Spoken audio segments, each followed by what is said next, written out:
Yes we are live now. Hello friends, this is Himanshi and welcome to let's learn. तो discuss करेंगे कुछ और अच्छी क्वालिटी के क्वेश्चंस जो आपको डायरेक्टली एग्जाम में हेल्प करेंगे।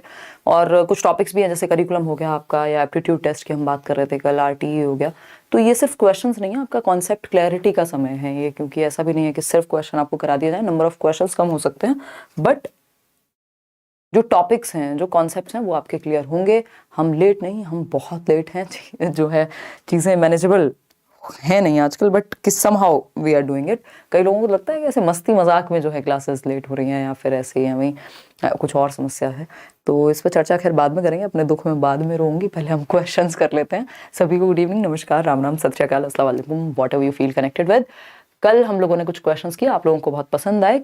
कई लोगों को वैलिडिटी और रिलायबिलिटी वाले क्वेश्चंस में कंफ्यूजन है, उस पर हम थोड़ी सी चर्चा करेंगे। दोनों का मतलब क्या एग्जैक्टली और कैसे कौन सी चीज़ किसको अफेक्ट करती है, रिलायबल होना ज़रूरी है या वैलिड होना ज़रूरी है एक टेस्ट का, ये सब भी हम समझेंगे। तो समझते हैं, ये क्लास 2 है आपकी। कल जिन लोगों का, अच्छा एक और इम्पॉर्टेंट इन्फॉर्मेशन, कल जिन लोगों का एग्जाम है, एक तो मैं उनके साथ व्हाट्सएप नंबर जो सीटेट में दिया हुआ था उसी पर आप अपना जो भी मेमोरी बेस्ड क्वेश्चन हैं वो भेज सकते हैं। कल पूरी कोशिश मेरी तरफ से रहेगी कि 9 बजे ही क्लास हो। मैं बहुत दिनों के बाद आज सो पाई हूँ चैन से, सुकून से, थोड़ा मुझे लगा है कि मैं जिंदा हूँ। खैर ये देखिएगा, एडमिशंस रीओपन हो चुके हैं। इसमें मुझे नहीं पता था, ये मुझे लगा था कि ये ओपन ही है। केवीएस वाले बैच में तो ओपन थे, बट ये पेडागोजी स्पेशल में बहुत ज़्यादा एडमिशन होने के कारण एक मतलब लिमिटेड सीट का क्राइटेरिया इन लोग का कुछ रहता है, जो हमारी बैक एंड वाली टीम है, तो उन्होंने एडमिशंस क्लोज कर दिए थे 12 दिन पहले, 30th को। और मदर जो है मेरी एडमिट हुई थी 28 को। मतलब इस दौरान ऐसा रहा, साइकोलॉजिकली थोड़ा सा रहा, ऐसा नहीं है कि बाकी चीज़ें नहीं देखी, बट ये मैं चेक ही नहीं कर पाई कि एडमिशंस इस वाले बैच में ओपन है या नहीं। केवीएस के बैच में मेरी उदय सर से बात हुई थी तो ओपन थे। तो ये केवीएस का स्पेशल पेडागोजी है।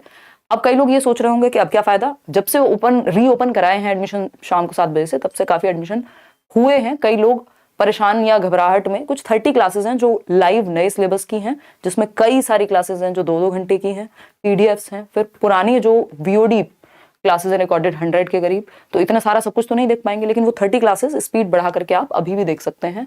पीडीएफ्स हो गई, वो आप पढ़ सकते हैं, है ना। तो जो लोग भी इंटरेस्टेड है, ऐसा नहीं है कि ये इस टाइम पे मतलब कोई बहुत ज़रूरी चीज़ है, इट्स जस्ट कि जिनकी इच्छा है, या ये क्लोज थे एडमिशन और कल से आप लोगों को, इवन टीम को भी कॉल्स गए, तब जाकर के पता लगा कि ये बैच में एडमिशन क्लोज थे और आप चाह रहे हैं कि इसको रीओपन किया जाए।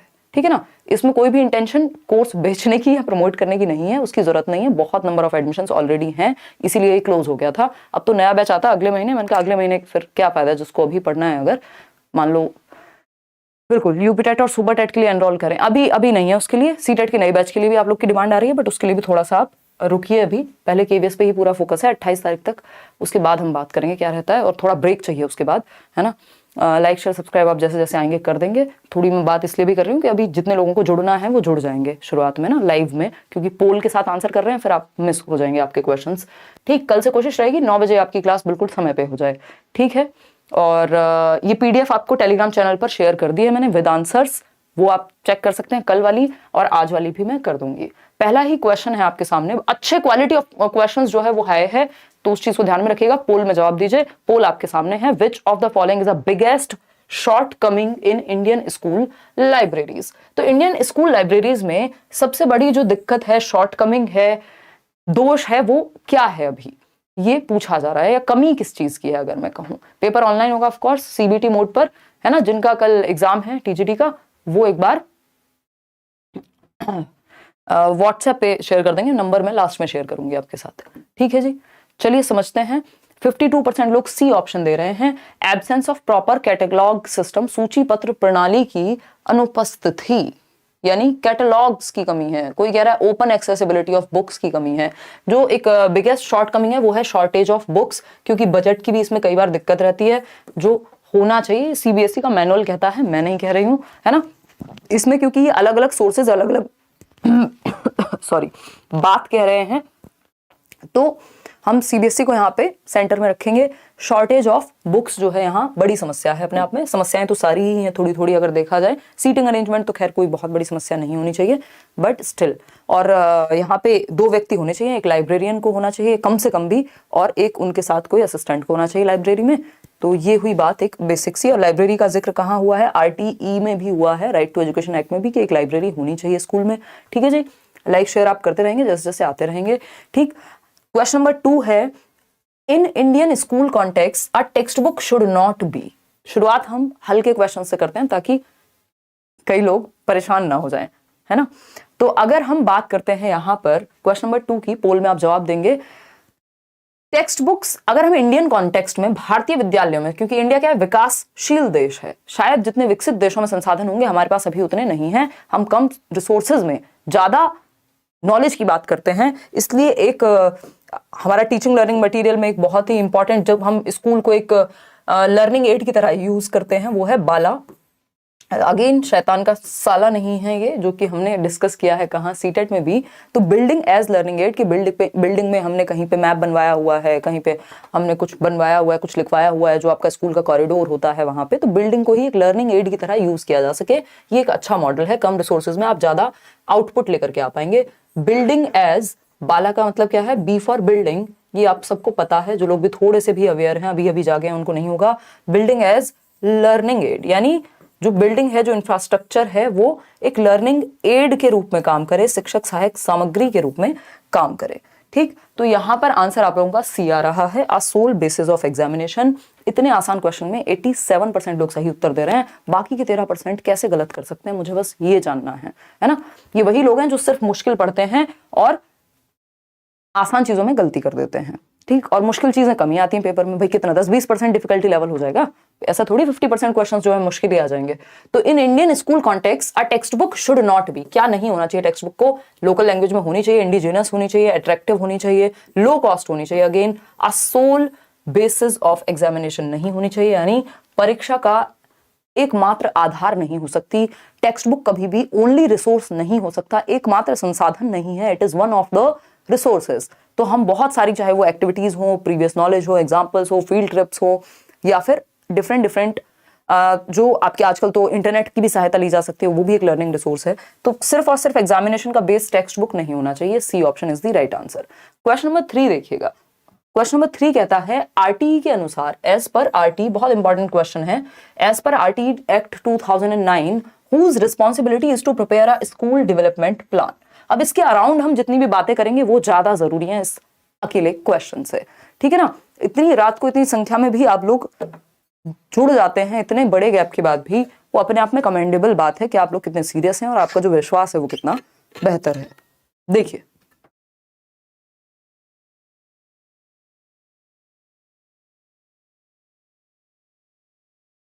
जवाब देंगे फटाफट से, फिर हम आगे बढ़ेंगे।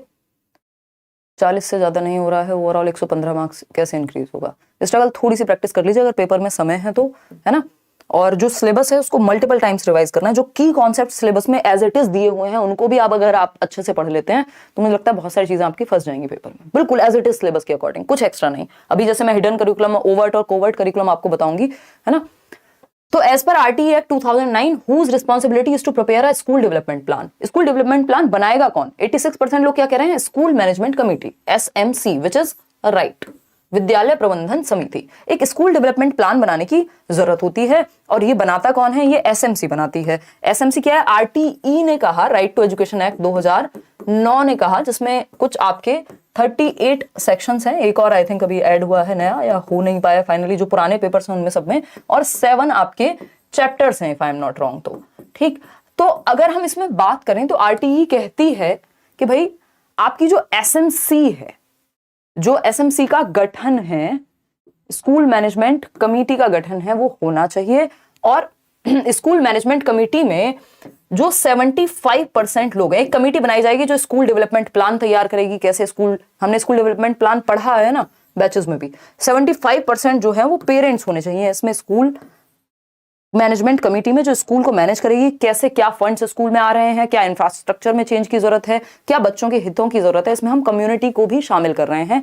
तो पेरेंट्स की जो संख्या, जो बच्चों के अभिभावक हैं वहां रहने वाले, मतलब जो स्कूल में पढ़ते हैं, उनकी संख्या इस कमेटी में 75% होगी। यानी 100 लोग हैं तो 75 जो हैं वो पेरेंट्स होंगे। अब इन पेरेंट्स में भी अगर हम इन जनरल भी देखें ओवरऑल, तो 50% विमेन जो है इस कमेटी में होनी चाहिए। ठीक, अगर हम बात कर रहे हैं यहां, अब बाकी के जो 25% लोग हैं, बाकी के जो 25% लोग हैं, इसमें 1/3 होगा आपका, क्या 1/3 होने चाहिए आपके जो भी टीचर्स हैं स्कूल के। फिर 1/3 में कौन आ जाएंगे, 1/3 में हमारे आ जाएंगे जो एजुकेशनिस्ट हैं, या फिर बच्चों को भी शामिल किया जा सकता है यदि एजुकेशनिस्ट नहीं है वहां पे तो। फिर 1/3 में हमारा आ जाता है जो इलेक्टेड मेंबर्स हैं उस एरिया के। ठीक, तो ये हो गया स्कूल मैनेजमेंट कमेटी की कहानी। ठीक है बात। और अभी एक और क्वेश्चन इससे रिलेटेड रहेगा जिसपे हम थोड़ी सी चर्चा करने वाले हैं। अब कोई बताना चाहेगा कि आपका जो मेरे अंदर, ठीक है चलिए तो आगे बढ़े। Cluster resource person, block resource person, school headmaster नहीं। अच्छा, एक और चीज यहां पे ध्यान रखेंगे कि जो एसएमसी के हेड हैं, जो चेयरपर्सन है एसएमसी के, स्कूल मैनेजमेंट कमेटी के, वो कौन होंगे, हेड टीचर या फिर बोल देना ए और बी ऑप्शन लिखना सिर्फ। एसएमसी के हेड ऑफ एसएमसी या फिर चेयरपर्सन ऑफ एसएमसी। ठीक, या फिर chairperson of SMC, chairperson of SMC कौन, हेड टीचर या प्रिंसिपल स्कूल में, या फिर पेरेंट, कौन, बताइए फटाफट से। पहले ऑप्शन लिखने से पहले जवाब दे देते हैं, कई लोग तो इतने महान हैं, है ना।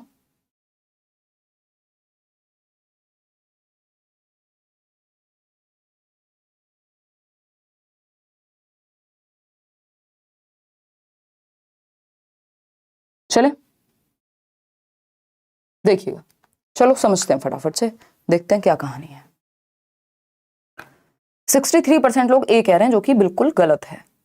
क्या है, बिल्कुल गलत है, बिल्कुल गलत है। अगर हम बात करते हैं यहाँ पे तो जो चेयरपर्सन है वो कोई भी एक पेरेंट होंगे, है ना, क्या होंगे, पेरेंट होंगे, बच्चों में से ही किसी के पेरेंट होंगे। हेड टीचर की जो यहाँ पे स्थिति है वो कन्वीनर की है, जो ऑर्गेनाइज करे, बुलाए, वॉट एवर इट इज, तो कन्वीनर है ये। चेयरपर्सन जो है आपके पेरेंट होंगे, और हो सके तो फीमेल हो तो और अच्छा है। ठीक, तो इसमें जो चेयरपर्सन है एसएमसी के वो पेरेंट होंगे। और एसएमसी का जो जिक्र है, if I am not wrong, तो सेक्शन 21 ऑफ आरटीई में है, सेक्शन 21 आरटीई। ठीक, और अगर हम बात करते हैं इसमें कई सारे सेक्शंस हैं। जो सेक्शन 27 है वो कहता है कि टीचर्स को किसी भी नॉन टीचिंग काम में नहीं लगाना है, कुछ काम को छोड़ करके, जैसे सेंसस, जनगणना वो कर सकते हैं, डिजास्टर मैनेजमेंट वो कर सकते हैं, या और आपकी कुछ सर्वे, मतलब वो सेंसस में ही आ जाएगा। ऐसी बेसिक चीजें हैं जिनमें इन्वॉल्व होंगे टीचर्स। बाकी उनकी duty non academic, non teaching works में नहीं लगानी है, जैसे पोलियो वगैरह में ड्यूटी टीचर्स की नहीं लगनी चाहिए। एक सेक्शन 28 है जो कहता है कि प्राइवेट ट्यूशन नहीं देंगे टीचर्स। क्या नहीं देंगे, प्राइवेट ट्यूशंस नहीं देंगे टीचर्स। प्राइवेट ट्यूशन पे प्रोहिबिशन है, ये जो गवर्नमेंट टीचर्स हैं वो प्राइवेट ट्यूशंस ना दें। ये एसएमसी कहाँ नहीं होती ये भी जानना जरूरी है। तो एसएमसी जो है आपके जितने भी पब्लिक स्कूल, जो गवर्नमेंट स्कूल्स हैं, government schools plus aided schools, government schools, इससे क्या कह रहे हैं हम, कम्युनिटी का इन्वॉल्वमेंट बढ़ेगा ये स्कूल मैनेजमेंट कमेटी, विद्यालय समिति कमेटी बनाने से। ठीक है, विद्यालय मैनेजमेंट को जो भी कहते हैं, क्या कहते हैं भाई बताओ जरा, जो भी कहते होंगे, गवर्नमेंट स्कूल आपके, और दूसरा एडेड स्कूल्स जो गवर्नमेंट प्लस प्राइवेट दोनों की सहायता से चलते हैं, इन दोनों में ही ये कमेटी पाई जाएगी। लेकिन जो अनएडेड स्कूल्स हैं, यानी टोटली प्राइवेट स्कूल्स हैं, वहां पे पहले से ही होती हैं अपनी कमिटीज, तो वहां ये नहीं होगी। ठीक है, प्रबंधन, विद्यालय प्रबंधन समिति, राइट। चलेंगे आगे बढ़ेंगे, बहुत बढ़िया। अब इसमें ये मैंने यहां भी मेंशन कर दिया ताकि आपको रिवीजन के समय पे हेल्प मिल जाए। वैसे तो मैं ये आपको बता ही चुकी हूँ। सेक्शन 27 में ये मेंशन्ड है, prohibition of deployment of teachers for non educational purposes. ये अलग अलग जगह पे पूछा जा चुका है, इसलिए आई एम टेलिंग यू। ठीक, तो अगर हम बात करें प्रोहिबिशन की, यानी रोक लगाई हुई है कि टीचर्स को डिप्लॉय नहीं करना है, टीचर्स की ड्यूटी नहीं लगानी है नॉन एजुकेशनल पर्पसेस में। ये 2-3 काम है जिनमें लगा सकते हैं। पॉपुलेशन सेंसस, यानी जनगणना जो होती है आपकी, जो कभी 10 साल में हो रही है। डिजास्टर रिलीफ, मान लीजिए कोई आपदा आ जाए अचानक से तो वहां जरूरत पड़ सकती है। और इलेक्शन ड्यूटीज, इसके अलावा आप टीचर्स की नॉन एजुकेशनल पर्पसेस के लिए ड्यूटी नहीं लगाएं। उससे क्या होगा, क्योंकि उनका क्लासरूम मैनेजमेंट अफेक्ट होता है, वो पढ़ा नहीं पाते अगर वो पोलियो की ड्यूटी देते रहेंगे या बाकी एक्स्ट्रा ड्यूटीज में लगे रहेंगे जो कि नॉन एजुकेशनल पर्पस है, जहां पे पढ़ाने वाला काम नहीं हो रहा है। ठीक है, ऑनलाइन यूट्यूब पे पढ़ा सकते हैं गवर्नमेंट टीचर्स। देखो रियल में तो नहीं पढ़ा सकते अगर प्रॉपर आप जाएंगे सारे सिस्टम्स के हिसाब से, बट बहुत जुगाड़ू लोग हैं हमारे देश में, आपको पता ही है स्थिति क्या है। मेरे पास जब ये ऑप्शन था मैंने इसीलिए नहीं किया था, क्योंकि सीधा सीधा मतलब हेडेक चाहिए ही नहीं ना, मतलब कोई रीजन है नहीं जॉब का। बट हाँ, कि उसका मतलब फिर जुगाड़ लगाएंगे लोग, कर लेते हैं और लोगों की शिकायतें भी हो जाती हैं, अंदर ही अंदर आपको पता नहीं लग पाता है, बट करना नहीं, मतलब वो बनता नहीं है उस तरह से, है नहीं वो लीगली वैसे देखा जाए तो। देखिएगा, तो क्वेश्चन नंबर 4 अगर हम बात करें, question number 4, which one of the following is not an accepted feature of an evaluation tool? बताइएगा, इवेल्युएशन टूल का एक एक्सेप्टेड फीचर नहीं है, यानी कोई भी आपका मूल्यांकन का जो यंत्र है या उपकरण है उसके लिए कौन सी एक विशेषता नहीं मानी जाएगी। अच्छा, आरटीई से याद आया, ये आप जवाब दे दो, आरटीई के मुझे 2-4 विशेषताएं आपको और बतानी है। कल जब हम चर्चा कर रहे थे तो आप में से कई लोगों की कंफ्यूजन है कि प्राइमरी लेवल पे 40:1 है या 35 कहाँ है, वो मैं आपका क्लियर कर दूंगी अभी कंफ्यूजन, ठीक है ना। बिल्कुल सही बात है, 46% लोग एकदम सही जवाब दे रहे हैं, सब्जेक्टिविटी यानी विषय निष्ठता। अगर एक टेस्ट जो है, एक अच्छे टेस्ट के, अभी मेरी वैलिडिटी और रिलायबिलिटी भी समझ लेंगे, एक अच्छे टेस्ट के कुछ मुख्य 3 गुण होते हैं कि भाई वो क्या होना चाहिए, ऑब्जेक्टिव होना चाहिए। ऐसा नहीं है आप कोई और चेक करे तो कोई और उसका जवाब है, अगर अलग अलग 4 लोग चेक कर रहे हैं आपकी कॉपी बच्चे की, तो बोर्ड के एग्जाम में, या मान लीजिए आप कल को केवीएस का एग्जाम देंगे तो 4 बार भी चेक हो जाए तब भी कोई ऐसा नहीं है कि उसकी ऑब्जेक्टिविटी में कमी नहीं होगी।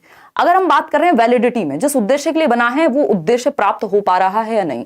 रिलायबिलिटी में कि सेम रिजल्ट बार बार आए, देखो रिलायबिलिटी सेम रिजल्ट बार बार आए, ऑब्जेक्टिविटी में वो किसी तरफ कोई बायसनेस ना हो उसमें। रिलायबिलिटी में सेम रिजल्ट बार बार आ सकता है लेकिन बायसनेस फिर भी हो सकती है, लेकिन ऑब्जेक्टिविटी का मतलब क्या है कि बायसनेस ना हो, या 4 अलग अलग लोग भी अगर टेस्ट को चेक कर रहे हैं तब भी वो ऑब्जेक्टिव बना हुआ है। रिलायबिलिटी में ऐसा जरूरी नहीं है कि 4 अलग अलग लोग ही चेक करें उस चीज को, ठीक। तो सब्जेक्टिविटी अगर किसी टेस्ट में है कि 1 मिनट में कुछ, दूसरे मिनट में कुछ, तीसरे मिनट में कुछ, भाई सब्जेक्टिविटी थॉट में हो सकती है कि मेरे विचार आज इस चीज पे कुछ और है, कल कुछ और हो सकते हैं, लेकिन पेपर में ऐसा नहीं पॉसिबल ना, फिर हम सही रिजल्ट पता ही नहीं लगा पाएंगे। तो सब्जेक्टिविटी कोई गुण नहीं है, ये प्रॉब्लम है। विषय देखिए, एक चीज होती है ऑब्जेक्टिविटी, यानी ऑब्जेक्टिव है भाई, आज के हिसाब से ऑब्जेक्टिविटी की अगर हम बात करें, हमें पता है जो सूरज है वो ईस्ट से निकलता है, ये ऑब्जेक्टिविटी है, इस बात में, इसमें कोई भी वस्तुनिष्ठता नहीं है कि मेरे लिए कुछ और होगा इसका जवाब और आपके लिए कुछ और। तो यहां पे सब्जेक्टिविटी सही नहीं है टेस्ट के लिए। यूजफुलनेस की अगर हम बात करें, हाँ टेस्ट का यूजफुल होना जरूरी है, ये स्टैंडर्डाइजेशन में आ जाता है टेस्ट के। वैलिड होना जरूरी है, रिलायबल होना जरूरी है, लेकिन सब्जेक्टिविटी होना बिल्कुल जरूरी नहीं है। ये एक नेगेटिव बात हो जाएगी यदि टेस्ट बहुत ज्यादा सब्जेक्टिव है, क्योंकि फिर तो कोई एक पर्टिकुलर जवाब बनेगा ही नहीं और उसका कोई उद्देश्य पूरा हो ही नहीं पाएगा। अब हम बात करते हैं एक बार रिलायबिलिटी की। जो कल हम क्वेश्चन कर रहे थे उसमें सिंपली एक बात थी कि एक टीचर है जो क्रिटिकल थिंकिंग लगाते ही नहीं है, और टेस्ट की वो रिक्वायरमेंट है कि क्रिटिकल थिंकिंग लगानी चाहिए। इसको विश्वसनीयता कहते हैं हिंदी में, वैलिडिटी को वैधता कहते हैं, ठीक। इन दोनों में रिश्ता क्या है अभी समझते हैं, ये रिश्ता क्या कहलाता है, ठीक। वैधता की अगर हम बात कर रहे हैं तो वैधता की जब हम बात करेंगे, और यहां हम विश्वसनीयता की बात करेंगे, विश्वसनीयता की बात करेंगे। देखिए मैं बहुत ज्यादा स्पीड में इसलिए नहीं चल रही हूं क्योंकि इस टाइम पे चीजें अगर दिमाग में टिक जाएंगी तो हो सकता है जो एक बात रह गई वही आपके कई नंबर बचा ले, ठीक है ना। क्लियर बात है। हर एक मंथ एसएमसी की मीटिंग होती है, हर 2 साल में फिर से एसएमसी का गठन होता है, ये बेसिक सी बातें हैं, ठीक। अगर हम देखें रिलायबिलिटी का कॉन्सेप्ट यहां, तो रिलायबिलिटी है आपका वो दोस्त जो जब भी जरूरत पड़ने पे मदद में तैयार खड़ा रहता है, दैट मींस कंसिस्टेंसी है उस चीज में, क्या है, कंसिस्टेंसी है। विश्वसनीयता है, वो इंसान क्या है, रिलायबल है। वो बात अलग है कि वो खड़ा तो हो जाता है बट उससे मदद कुछ नहीं होती। अगर मदद नहीं होती तो वो वैलिड नहीं है बट रिलायबल है ना। ऐसे भी तो लोग होते हैं ना, उनको पता है जान दे देंगे आपके लिए लेकिन काम कुछ नहीं हो पाएगा उनसे, तो वो रिलायबल तो है। तो एक टेस्ट जिसमें रिजल्ट बार बार सेम आ रहा है, चाहे वो गलती क्यों ना हो, तो एक टेस्ट जिसकी वैलिडिटी नहीं है वो रिलायबल हो सकता है, लेकिन वैलिड होने के लिए रिलायबिलिटी की शर्त जरूरी है। अगर टेस्ट वैलिड है तो मोस्ट ऑफ द केस में, या ये एक तरह की छोटी सी शर्त भी आप मान सकते हैं, एक्सेप्शंस को अगर छोड़ दें, कि वैलिड है अगर तो रिलायबल भी होगा ही। VR से आप याद रख सकते हैं कि यदि टेस्ट वैलिड है तो रिलायबल होगा, लेकिन अगर रिलायबल है तो वैलिड होगा ही होगा, ये बिल्कुल जरूरी नहीं है, ठीक है ना। तो वहां पे क्वेश्चन में बात क्या हो रही थी, वैलिडिटी है जिस उद्देश्य के लिए बना है, क्या उस उद्देश्य की पूर्ति करता है। हम कहें एक गन को गोली चलाने के लिए बनाया गया है, अब वो है तो बहुत सुंदर लेकिन चला नहीं पाती है ना, तो वो वैलिड ही नहीं है ना। हो सकता है वो हर बार ना चला पाती हो, दैट मींस रिलायबल तो है, वैलिड नहीं है, ठीक। तो अगर हम ये कहें ये पेन जो है, मतलब कोई भी पेन मान लीजिए, एक कैलकुलेटर है जो बहुत सुंदर है बट कैलकुलेट नहीं कर पाता ठीक से, तो भाई वो वैलिड ही नहीं है, वो किसी जो इस चीज के लिए बना है उस चीज के उस उद्देश्य की प्राप्ति ही नहीं कर पाता, सिंपल सी बात है। तो इस चीज में एक और चीज है, अब जब हम बात कर रहे थे कि बिना क्रिटिकल थिंकिंग के ज्यादा नंबर दे देता है टीचर, दैट मीन्स ये बार बार तो हो रहा होगा, टीचर्स की ये टेंडेंसी है कि बार बार बिना क्रिटिकल थिंकिंग के। तो शर्त क्या थी, क्राइटेरिया क्या था कि क्रिटिकल थिंकिंग को जांचना है उस टेस्ट में, यानी वैलिडिटी कब होती, जब हम एक्यूरेटली जांच पाते। तो इवेंचुअली शुरुआत में रिलायबिलिटी की भी प्रॉब्लम आ सकती है, लेकिन इवेंचुअली वैलिडिटी को कम कर देगा इस इवैल्यूएशन की ये जो टीचर का कैरेक्टरिस्टिक है। तो वैलिडिटी की जब मैं बात कर रही हूं यहां, तो एक्यूरेसी हम यहां पे चेक करते हैं कि किस हद तक, किस डिग्री तक, टू विच डिग्री और टू एन एक्सटेंट, किस डिग्री तक, किस मात्रा में वो टेस्ट सही तरीके से एक्यूरेटली माप पाया है किसी चीज को। अब केंद्रीय विद्यालय के एग्जाम में अगर यूपीएससी के क्वेश्चंस दिए जाएंगे उस लेवल के, या किसी और पेडागोजी में इंग्लिश के ही क्वेश्चंस देने लग जाएं, तो कोई सेंस नहीं बन रहा उस बात का, वो चीज फिर वैलिड नहीं है, वो टेस्ट फिर वैलिड नहीं हुआ। रिलायबिलिटी है, कंसिस्टेंसी, सेम स्कोर आएगा कितनी भी बार चेक करा लो। ठीक, स्कूल में आपने देखा होगा जब बच्चे 4 क्लासरूम में बैठे हुए हैं, 40 बच्चे, एक बच्चे को देखा कि बहुत उछल कूद कर रहा है, उसके बाद क्या होगा, उसके बाद टीचर ने नोटबुक ली, जो आपका पेपर चल रहा है मान लो, तो वो एग्जामिनेशन की कॉपी ले ली और दूसरी एक साफ सुथरी कॉपी दे दी, बेटा इस पे लिख लो। वो कहेगा मैंने तो इतना लिख लिया था और खुद से लिखा था, कि खुद से लिखा था तो दोबारा लिख लोगे। दैट मीन्स रिलायबिलिटी की बात आ जाएगी वहां। किसकी बात आ जाएगी, रिलायबिलिटी की बात आ जाएगी। 50 से 55 कोर्स आ रहा है, बैच से कोर्स पढ़ा भी है मैंने, प्रैक्टिस बस इनफ है या और भटके सब्जेक्ट में। सत्येंद्र अभी भी पढ़ते रहो, ये जो प्रैक्टिस वाले सेशंस हैं ये आपको आपकी मजबूती लेकर के आएंगे। पढ़ते रहो, रिवाइज अच्छे से करो अब जितना हो सके। ठीक है, ऐप पे भी चलेगा ये सेशन, मेरे ख्याल में चल जाना चाहिए, आज चल रहा होगा, देखो आप। क्लियर है?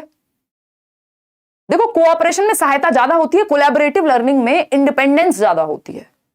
ग्रुप में वहां भी सीखते हैं, ग्रुप में यहां भी सीखते हैं। ठीक है, क्लियर है बात? देखो अब जितेंद्र सिंह को कुछ काम ही नहीं है, इनको बस टीचर्स को कंपेयर करते रहना है इधर से उधर। मतलब अपने जीवन का देख लो यार, जहां से समझ में आता हो, जो समझ में आता हो पढ़ लो। है, किसी टीचर को पढ़ी नहीं है किसी से कंपैरिजन की, किसी को पढ़ी हुई हो तो भाई हमें तो नहीं पढ़ी है। ठीक, तो इन बातों से कुछ होना नहीं है, आपका जीवन है, शांति से इसको बनाने की कोशिश करो, बर्बाद मत करो।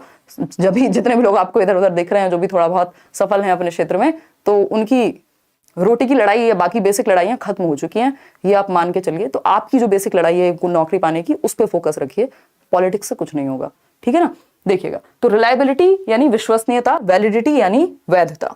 तो एक्यूरेसी चेक करने के लिए वैलिड होना जरूरी है, और ये बात हम बिल्कुल ध्यान रखेंगे।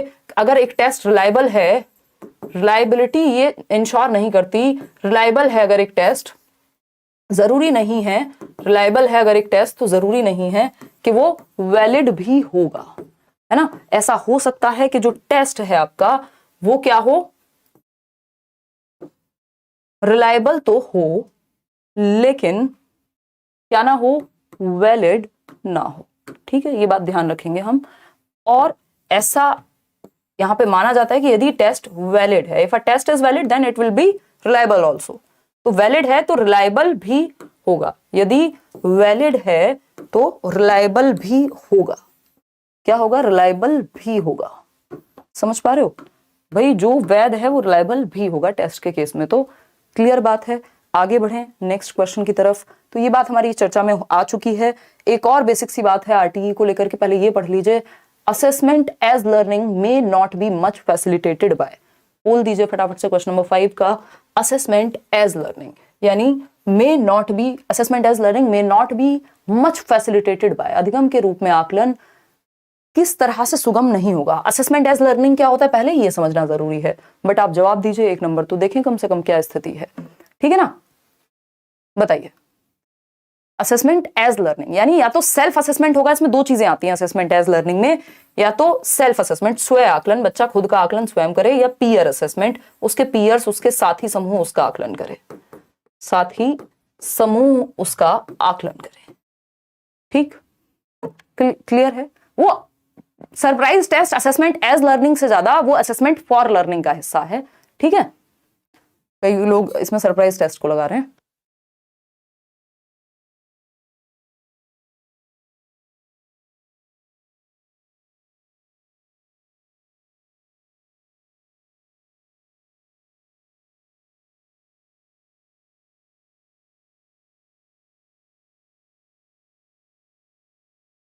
फटाफट से बताएंगे।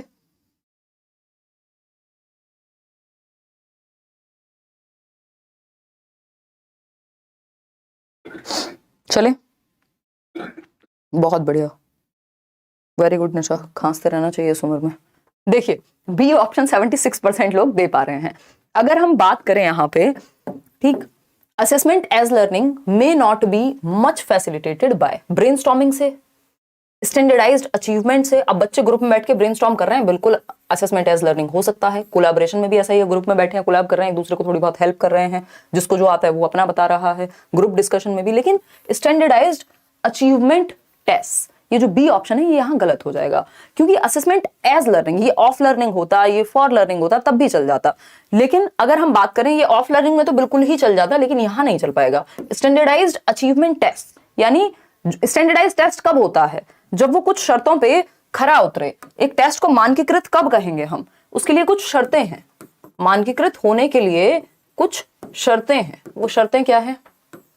ठीक है, वैलिड होना जरूरी है टेस्ट का, रिलायबल होना जरूरी है एक टेस्ट का, ठीक, और अगर हम बात करें ऑब्जेक्टिविटी होना उसमें जरूरी है, या यूजफुलनेस उसके अंदर होना जरूरी है। स्टैंडर्डाइजेशन जैसा भी कह दिया जाता है, जिसमें दो चीजें आती हैं, एक होता है ऑब्जेक्टिविटी और दूसरा होता है यूजफुलनेस, है ना। ऑब्जेक्टिविटी और यूजफुलनेस, ये आपका स्टैंडर्डाइजेशन एक थर्ड टर्म है। जनरली वो पेपर में देखने को नहीं मिलता, पेपर में ऑब्जेक्टिविटी ही देखने को मिलता है। तो उस स्टैंडर्डाइजेशन में दो चीजें होती हैं, एक तो होता है यूनिफॉर्मिटी जैसी चीज, यानी ऑब्जेक्टिविटी होगी, और आपकी यूजफुलनेस होगी। तो ये तीन गुण कम से कम होने चाहिए एक टेस्ट को रिलायबल कहलाने के लिए, सॉरी स्टैंडर्डाइज्ड कहलाने के लिए, जो बड़ी पॉपुलेशन पे अचीवमेंट के लिए यूज किया जाएगा। इसको हम लर्निंग के फीडबैक के लिए यूज करेंगे, जो असेसमेंट एज लर्निंग है। आगे बढ़ेंगे, क्वेश्चन नंबर 6 देखिएगा। While organising co curricular activities the organisers must ensure, यानी जब आप को करिकुलर एक्टिविटीज यानी सह शैक्षिक एक्टिविटीज, चाहे वो ड्राइंग है, पेंटिंग है, स्पोर्ट्स है, सिंगिंग है, डिबेट्स हैं, कुछ भी, जो भी अगर आप, हाँ एनआरटी सीआरटी वीओडी में बहुत अच्छे से समझ आया, मजा आ गया, वेरी गुड, ठीक है मुसाफिर। तो ये एक बेसिक बात हो गई। सी ऑप्शन 86% लोग यहाँ कह रहे हैं कि को करिकुलर एक्टिविटीज ऑर्गेनाइज करते समय किस चीज का विशेष ध्यान रखा जाना चाहिए। Only good ones participate. अब ऐसा थोड़ी को करिकुलर में जो बिल्कुल बेस्ट है, एकदम एथलेटिक है और वही बैडमिंटन में पार्टिसिपेट करेगा, ऐसा तो नहीं है। जिसका इंटरेस्ट होगा, जिसमें कम या ज्यादा जितना भी एप्टीट्यूड होगा वो भी कर सकता है। जरूरी थोड़ी वो पहले से ही गुड वन होगा और उसको पार्टिसिपेशन का अधिकार है, अदरवाइज तो नहीं है, ठीक। प्राइज फॉर एवरीबडी, ये अगेन कोई बहुत इंपॉर्टेंट क्राइटेरिया नहीं हुआ। Most children get motivated to participate, ये बात सही है। That participation is made mandatory, अब जबरदस्ती थोड़े ना, है ना। वो एल्बर्ट आइंस्टाइन वाली बात है कि अगर आप एक मछली को उसके उड़ने की क्षमता से जज करने लग जाएंगे तो उसका पूरा जीवन खुद को बर्बाद कहने में निकल जाएगा कि मेरे अंदर नहीं है कोई क्षमता। क्यों? क्योंकि आप मछली को उड़ाने की कोशिश कर रहे हैं। तो ये वही बात हो गई, अगर किसी को मान लीजिए किसी एक पर्टिकुलर को करिकुलर एक्टिविटी में इंटरेस्ट नहीं है तो आप उसको मैंडेटरी बना देंगे। भाई आप ये तो कह सकते हैं कि कोई एक करिकुलर एक्टिविटी सबको अडॉप्ट करनी चाहिए, लेकिन ये नहीं कह सकते कि हर एक को करिकुलर एक्टिविटी में सभी के लिए मैंडेटरी है। डांस है तो सबके लिए मैंडेटरी है। भाई अगर मुझे इंटरेस्ट नहीं है कैसे मैंडेटरी है? मैं तो वहां पे बंदर ही बन जाऊंगी, फिर आंगन टेढ़ा लगेगा मुझे, ठीक। तो जो लोग हिंदी पढ़ रहे हैं उनको समझ में आया होगा, है ना, नाच ना जाने आंगन टेढ़ा। देखिए, तो अधिकतर बालक भाग लेने के लिए अभिप्रेरित हों, यानी ये जरूरी है कि ज्यादा से ज्यादा बच्चे किसी एक एक्टिविटी में पार्टिसिपेट करने के लिए क्या हो, मोटिवेटेड हो, स्वतः उनकी इच्छा हो, अभिप्रेरित हो, ठीक है। आगे बढ़ेंगे, क्वेश्चन नंबर 7 देखिएगा, प्यारा सा क्वेश्चन है एक। क्वेश्चन नंबर 7 कहता है how much time on daily basis, यानी दैनिक रूप से डेली बेसिस पे has been recommended by NCF 2005, 2005 जो है एनसीएफ 2005, वो कितना टाइम डेली बेसिस पे रिकमेंड करने को कहता है टीचर्स से। To review the day, make notes on children to follow up the next day and organise material for the next day lessons. दिन के पुनरावलोकन, अगले दिन अनुसरण करने के लिए बालकों पर नोट्स बनाने एवं अगले दिन के पाठों के लिए सामग्री को सुव्यवस्थित करना, यानी नेक्स्ट डे की प्लानिंग डेली बेसिस पे हो रही हो, है ना। रिव्यू करना, उनका दिन कैसा रहा आज टीचर्स का, इस बात पे रिफ्लेक्ट करना। टीचर एज रिफ्लेक्टिव प्रैक्टिशनर आपके यहां दिया हुआ है सिलेबस में, केवीएस में इस बार। उसका मतलब क्या है कि आप एज अ टीचर रिफ्लेक्ट करते हैं, चिंतन मनन करते हैं क्लास लेकर के, क्लास लेने के बाद, क्लास लेने से पहले, अगली क्लास के लिए क्या कि आपका दिन कैसा रहा, आपने कितना अच्छा किया, किन चीजों को आपने अप्लाई किया, कौन से एग्जांपल्स आपके अच्छे रहे, किनको आप बेहतर कर सकते थे या क्या इंप्रूवमेंट आ सकता था आगे के लिए। ये है टीचर एज रिफ्लेक्टिव प्रैक्टिशनर, जो रिफ्लेक्ट करे, जो समझे कि परिवर्तन की जरूरत कहां है और क्या अच्छा हुआ है उसको रिपीट करने की जरूरत है, ठीक। तो डेली का जो टाइम है ये होना चाहिए 45 मिनट, जो कि आप लोग सही उत्तर दे रहे हैं, ठीक है, ये आपका एनसीएफ में क्लियरली मेंशन्ड है कि 45 मिनट का समय डेली बेसिस पे रिफ्लेक्शन के लिए होना चाहिए, या अगले दिन की प्लानिंग या उस दिन के रिव्यू के लिए होना चाहिए। क्लियर है बात? 45 मिनट्स, इतनी बात क्लियर है?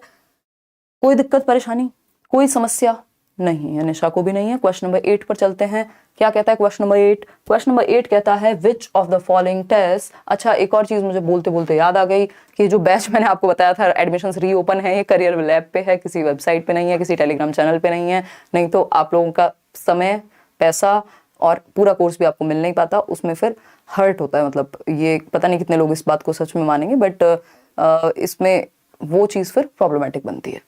मतलब मुझे बुरा लगता है जब कोई मेल आता है, क्योंकि उस समय पे ना आपके लिए कुछ किया जा सकता है कि आपको रिफंड दिला दिया जाए। हमारे यहाँ तो कोशिश रहती है कि अगर कोई एक्स्ट्रा किसी ने डबल बैच भी ले लिया तो रिफंड करा दें, बट किसी और ने फ्रॉड कर दिया तो उसकी जिम्मेदारी हम कैसे ले पाएंगे, है ना। देखिएगा, तो क्वेश्चन नंबर 8 देखिएगा और समझिएगा क्या कहता है। सी ऑप्शन 49% लोग कह रहे हैं। Which of the following test should a teacher use to determine a students ability to perform well in a particular field of study और एक्टिविटी। ये इसको लिखा ऐसे है इन्होंने कि नजर नहीं आ रहा कि एप्टीट्यूड टेस्ट की ही बात हो रही है इनडायरेक्टली। मैंने आंसर जो कल वाला क्वेश्चन था, कल एक कराया था, तो मैंने उसमें एप्टीट्यूड और परफॉर्मेंस दोनों को सही मार्क किया है। इसका जो मुझे लगता है बोर्ड जो मानेगा वो एप्टीट्यूड मानेगा, क्योंकि ये बिल्कुल प्रिसाइजली एप्टीट्यूड की तरफ लेकर के जा रहा है। यहीं वो स्किल भी लिख देता, बात सेम हो जाती।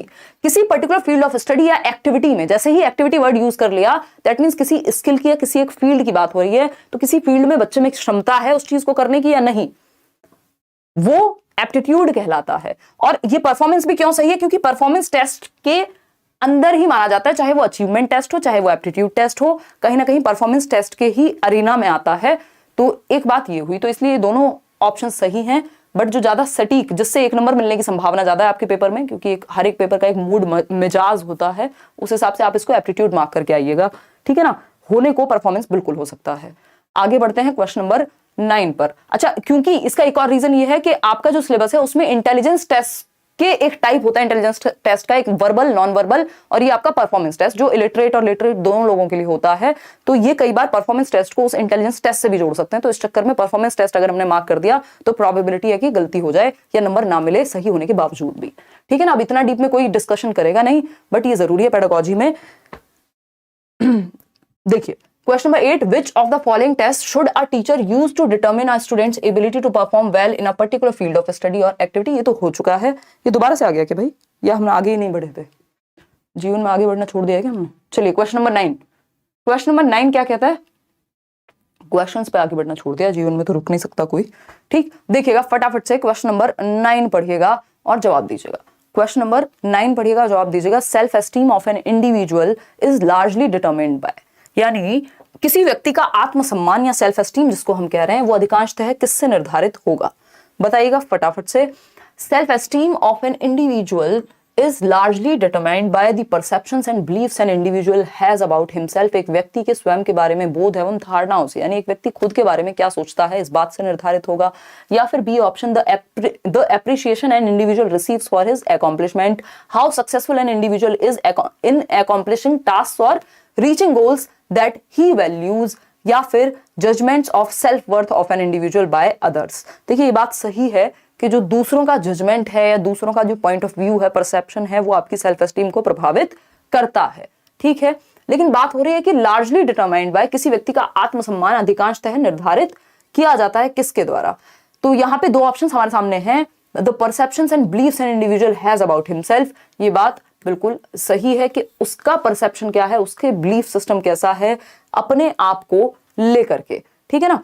फिर दूसरा क्या है, how successful an individual is in accomplishing task और reaching goals that he values. देखो ये बात भी सही है, दोनों ही बातें सही लग रही हैं हमें यहाँ पे, ठीक। तो हम कह सकते हैं जो परसेप्शन है, बिलीफ सिस्टम है एक इंडिविजुअल का अपने आप को लेकर के, वो इसमें बड़ा रीजन है। दूसरा, how successful an individual is in accomplishing task, और ये भी बाद में आएगा, पहले इसका होना जरूरी है। ये पूरी तरह से प्रभावित करता है कि जिन चीजों को आप वैल्यू करते हैं उसमें आप सक्सेसफुल कितने हैं, उससे आपकी सेल्फ एस्टीम निर्धारित होती है बहुत हद तक। लेकिन क्या आप हमेशा सक्सेसफुल होते रहेंगे? इसमें परसेप्शन का खेल ज्यादा है। कई लोगों की सेल्फ एस्टीम ठीक ठाक स्थिति में होती है, जरूरी नहीं वो जीवन में बहुत तोप मार रहे हो, ठीक। तो उसका रीजन क्या है, the perceptions and beliefs, it's all about perception, है ना। आप कोई आपको देख करके घूर रहा है तो आप सोच सकते हैं हाँ हो सकता है यार मैं बहुत सुंदर हूं इसलिए देख रहा हूं, और दूसरा रीजन ये हो सकता है कि यार ये मेरे को तो उड़ाना ही चाहता है, ठीक, तो यहाँ पे बेटर ऑप्शन हमें ए नजर आ रहा है। चलिए आगे बढ़ते हैं नेक्स्ट क्वेश्चन पे। नेक्स्ट क्वेश्चन क्या है? क्वेश्चन नंबर है 10। क्वेश्चन नंबर क्या है? 10। देखेंगे what kind of curriculum is followed. अब यहाँ हम करिकुलम को समझेंगे थोड़ा सा।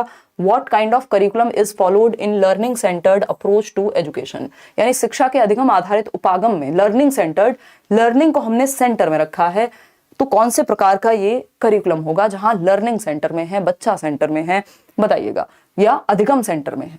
ठीक, तो पाठ्यचर्या करिकुलम हमें पता है। What kind of curriculum is followed in learning centred approach to education, फटाफट से बताएंगे। सी ऑप्शन 56% लोग कह रहे हैं, जो कि एकदम सही बात है कि हम ये नहीं कह सकते कि जो आपका इसको वर्तुलाकार कह लीजिए, स्पाइरल करिकुलम कह लीजिए, लर्निंग सेंटर्ड होता है। बेसिक कॉन्सेप्ट्स को भी जोड़ जोड़ करके सिखाया जाता है। किसने दिया है? ये ब्रूनर ने दिया है ना। और ब्रूनर कौन है? हम कह रहे हैं कॉग्निटिविस्ट हैं, कॉग्निटिव कंस्ट्रक्टिविस्ट भी कह सकते हैं। ठीक, तो अगर हम बात करें यहाँ पर, तो स्पाइरल करिकुलम की जब हम चर्चा कर रहे हैं और टाइप्स ऑफ करिकुलम की जब हम चर्चा करेंगे, स्पाइरल करिकुलम की जब हम चर्चा करें, बाकी के तीनों उतने महत्वपूर्ण है नहीं, आपके सिलेबस में भी नहीं है, कुछ तो भटकाने के लिए भी ऑप्शन है उनमें से कुछ तो। ठीक, तो वर्तुलाकार, तो इसको क्या कहते हैं हम? आगे पीछे जैसा आपका डेवलपमेंट होता है वैसे ही स्पाइरल करिकुलम वर्क करता है। सिंपल टू कॉम्प्लेक्स जाना है ना, बेसिक जो चीजें हैं वो बच्चे की क्लियर होंगी, तो आप क्या करते हैं? बार बार बेसिक्स को रिवाइज कराते रहते हैं। जैसे मैं आपको बार बार हम आरटीई पढ़ रहे हैं तो बार बार 4 चीजें बार बार रिवाइज कर लेते हैं और उसके बाद कुछ एक्स्ट्रा चीज भी जान लेते हैं जो नेक्स्ट लेवल की हो। तो ये क्या हो गया? ये स्पाइरल करिकुलम इस तरह से ही बिल्ड होता है कि आपने जो कक्षा 6 में पढ़ा है वो 7th में भी आएगा, तो वो भी रिवाइज हो जाएगा और उसके बाद जो 6th के लेवल से आप ऊपर सीखेंगे 7th में। तो यानी आप सिंपल टू कॉम्प्लेक्स जाते हैं, बेसिक्स को बार बार रिवाइज करते हैं। एक कॉन्सेप्ट दूसरे कॉन्सेप्ट पे बिल्ड होता है, तो जरूरी है कि आपका बेस क्लियर हो, इसलिए बार बार रिवीजन भी होता है, रेपिटेशन भी होता है। ठीक, तो ये लर्नर को सेंटर में ही रख रहे हैं हम यहाँ, कहीं ना कहीं बेसिक बात है ब्रूनर। ठीक, एक और छोटी सी चीज है, ये कंस्ट्रक्टिविज्म और कॉग्निटिविज्म का मिश्रण कह सकते हैं इसको हम। अगर हम बात कर रहे हैं यहाँ करिकुलम की, तो आपके सिलेबस में मुख्य रूप से 2 प्रकार दिए हुए हैं, ओवर्ट करिकुलम और दूसरा है कोवर्ट, या फिर जिसका नाम दे दिया गया है हिडन करिकुलम। तो मुख्य रूप से देखें तो 2 प्रकार यहां जरूरी है समझना। ओवर्ट करिकुलम क्या है? जिसको आप रिटन करिकुलम कह लो या जो भी प्रेस्क्राइब्ड करिकुलम है, वो है ओवर्ट करिकुलम। ओवर्ट का मतलब होता है जो दिखे बाहर, जो ऑब्जर्वेबल हो, जिसको आप देख सकें। अब लिखे हुए नियम्स को तो आप देख सकते हैं ना, तो जैसे आपका जो बिहेवियरिज्म है वो ओवर्ट बिहेवियर पे ही फोकस्ड है, यानी जो चीज अवलोकन किया जा सके, जिसको देख करके समझा जा सके। तो ये क्या है? ये पेन ओवर्ट है, मेरे दिमाग में जो विचार चल रहे हैं वो कोवर्ट हैं, जब तक मैं बोलूंगी नहीं तब तक वो ओवर्ट नहीं बन पाएंगे। तो ओवर्ट क्या है? जिसको ऑब्जर्व किया जा सके। ठीक, तो एक तो हो गया रिटन करिकुलम, जिसमें सारी चीजें मेंशन्ड है भैया कि ये पढ़ना है, ऐसे ऐसे पढ़ना है, साल में इस महीने में ये पढ़ाई होनी चाहिए, ये एक्टिविटीज होंगी, ये एनुअल फंक्शन होगा, ऑल एंड ऑल। ठीक, कोवर्ट या हिडन करिकुलम की जब हम बात कर रहे हैं तो ये कल्चर से आता है, ये रिटन नहीं है। क्या है? ये कल्चरल चीज है। कल्चर से यानी संस्कृति स्कूल की कैसी है, वहां किस तरह का मिजाज है, एटीट्यूड कैसा है लोगों के, है ना, कल्चर से प्रभावित होगा, एटीट्यूड से प्रभावित होगा, है ना। और इनडायरेक्टली आप सीख जाएंगे, इनडायरेक्टली आप बहुत सारी चीजें सीख जाते हैं। ठीक, क्या सीख जाते हैं? भोजन मंत्र का मैं बहुत बार एग्जांपल देती हूँ, मेरे स्कूल में भोजन मंत्र होता था, तो भोजन मंत्र की अगर हम बात कर रहे हैं तो वो इनडायरेक्टली क्या कहता है कि भाई जो फूड है which is very important to us, और फूड की जब हम बात करें तो हमें ग्रेटफुल होना चाहिए इस छोटी सी चीज के लिए, और वो हमें कहीं ना कहीं एक फूड के लिए नहीं, हमें लाइफ में हर चीज के लिए ग्रेटफुल होना सिखाता है। तो ये क्या हो गया? हिडन करिकुलम हो गया। कहीं लिखा नहीं है कि ये भोजन मंत्र स्कूल में कराने से, जब लंच में हमारे भोजन मंत्र होता था लंच करने से पहले, कि भोजन मंत्र कराने से ये सीखने वाले हैं बच्चे, तो जो लिखा भी नहीं है उससे भी इनडायरेक्टली आप बहुत सारी चीजें सीखेंगे।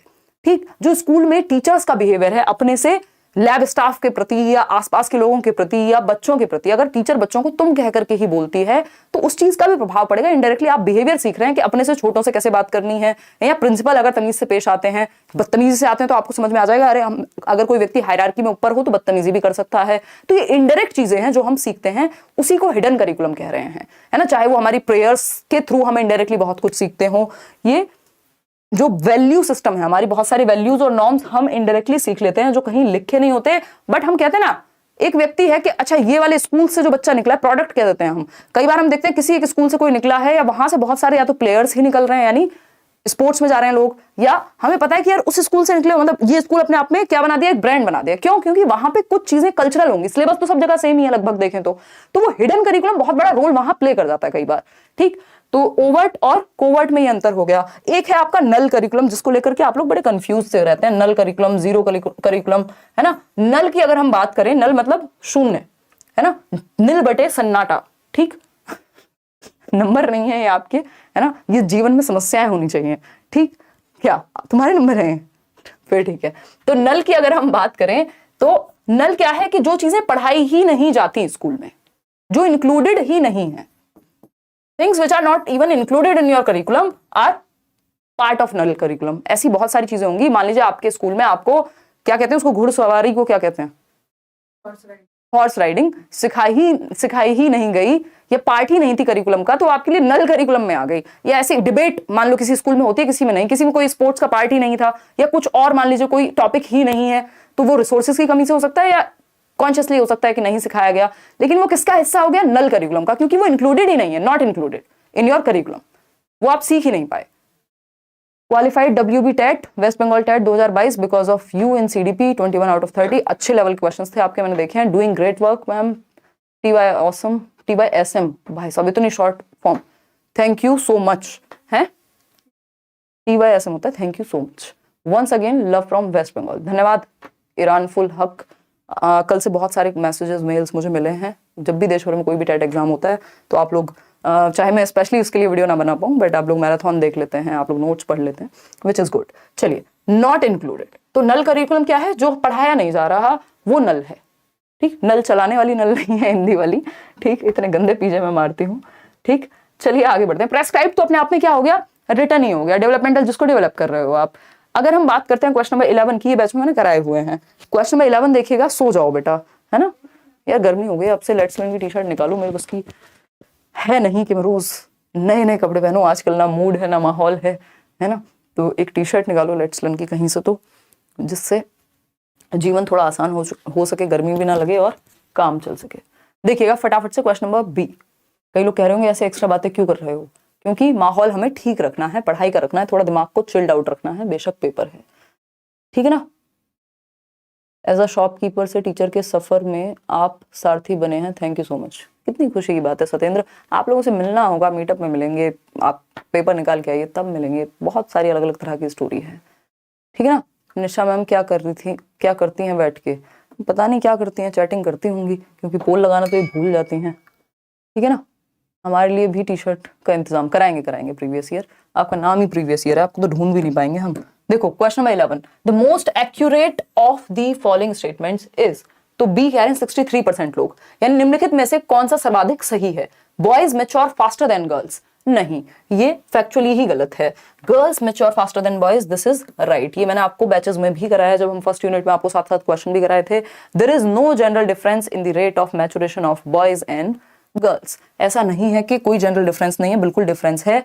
लगभग 4 साल का मेजरली डिफरेंस रहता है। 9 से 14 तक जो फीमेल्स हैं वो ज्यादा मैच्योर हो जाती हैं, और ये मेल्स के लिए चलता है, जो बॉयज हैं बेसिकली 10 से 17 तक, ये जो प्यूबर्टी का ही पीरियड है। अगर सिर्फ प्यूबर्टी वाले एस्पेक्ट को ही ले लें तब भी 4 साल के करीब का अंतर रहता है, ठीक। तो आगे बढ़ेंगे।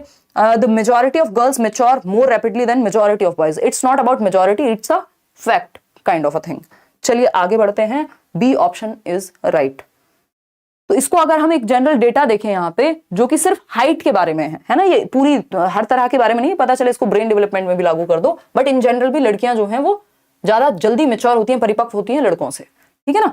तो अगर हम बॉयज की बात करें तो यहाँ हम देख पा रहे हैं कि जो 14 साल की उम्र में अगर हम देखें तो एक लड़के की जो हाइट है वो 92% तक पहुंच चुकी है, वहीं लड़की की जो हाइट है यानी गर्ल्स में वो हाइट का जो परसेंटेज है अपने पोटेंशियल के वो 98% है। तो यानी ऑलरेडी ही जो लड़कियां हैं यहाँ पे, अगर हम गर्ल्स की बात करें तो गर्ल्स का जो पोटेंशियल है वो, या जो मैच्योरिटी रेट है वो फास्टर है बॉयज से। क्लियर है बात, आगे बढ़ेंगे। मैच्योरिटी पता है ना, एक हेरिडेटरी थिंग है, ठीक। क्वेश्चन नंबर 12 देखिएगा और पोल में जवाब दीजिएगा, बताइएगा फटाफट से, ठीक। इतना लेट क्लास आप लेंगी, आप कब टाइम से होगा सेशन? यार टाइम से होगा सेशन आपका कल से होपफुली, है ना। मदर की तबीयत थोड़ी ढीली है, 3 बार जो है हॉस्पिटल से नर्स आती हैं, रूटीन पूरा इधर उधर लेफ्ट राइट सेंटर हो गया, बैंड बज गई है ना। और नींद में आज बहुत दिनों बाद सो पाई हूँ, क्योंकि आज सैटरडे संडे था तो छुट्टी थी दीदी की, और मुझे थोड़ा सा आराम मिल पाया है, ठीक। तो चीज़ें मैनेज करना और फिर सेम माहौल में ही रह करके सारी चीजें करना थोड़ा सा रह जाता है, हो जाता है। द नेम्स ऑफ, कई लोगों को लग रहा है मजाक में यहाँ पे यूट्यूब पे क्लास नहीं हो रही थी थोड़ा डिस्टर्बेंस हो गया था, हो ही जाता है, तो वो एक रीजन रहा। बैचेस में भी 1-2 दिन की, 3 दिन की आई थिंक छुट्टी हुई थी इस दौरान, तो वो सबसे पहली रिस्पॉन्सिबिलिटी अभी के लिए वो थी, और फिर आपको यूट्यूब पे मैं मिल गई हूँ।